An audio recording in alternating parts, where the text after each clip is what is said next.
weli waxaa joogtaa meesha shala joogtay waxaad taagan tahay meesha yaa mar kasta taagan tahay dadka adduunka ku nool oo screamerka ah waxay dhigtaan maxaa lahaa yaa hadiyad oo new maxaa lahaa sanadka oo soo dhaafay waxay soo qabteen ayaa bixiyaan oo hadiyadaas oo ah qofka sanadkaasi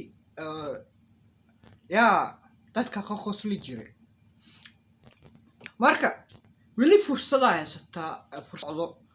2026 yoona ku dhaafin sanadkaasi markuu bilaawanayo oo January ama bisha koowaad oo la galayo ka mid noqo qofka koowaad oo aaladan soo gala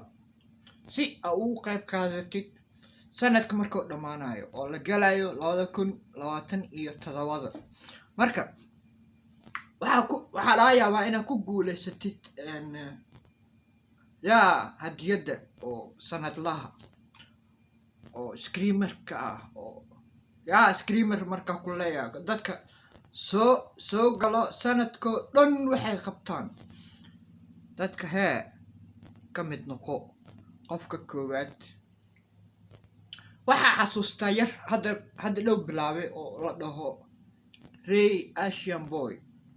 wuxuu ka mid ahaa screamerka oo gameka ciyaaro oo duubo maxaa lahaa yaa wararka sameeyo hadda waa aragtay December wuxuu ku guuleystay awaartii ku guuleystay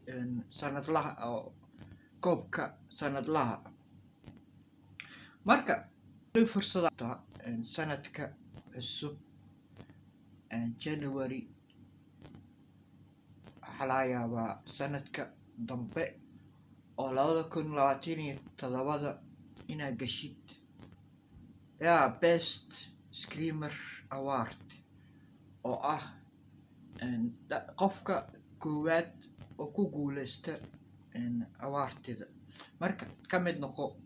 2027 qofka koowaad oo best screamer ah marka aad baa umahadsan tahay waxaan ku leeyahay kulanka xigta inta la ku kulmi doono sida see you next time.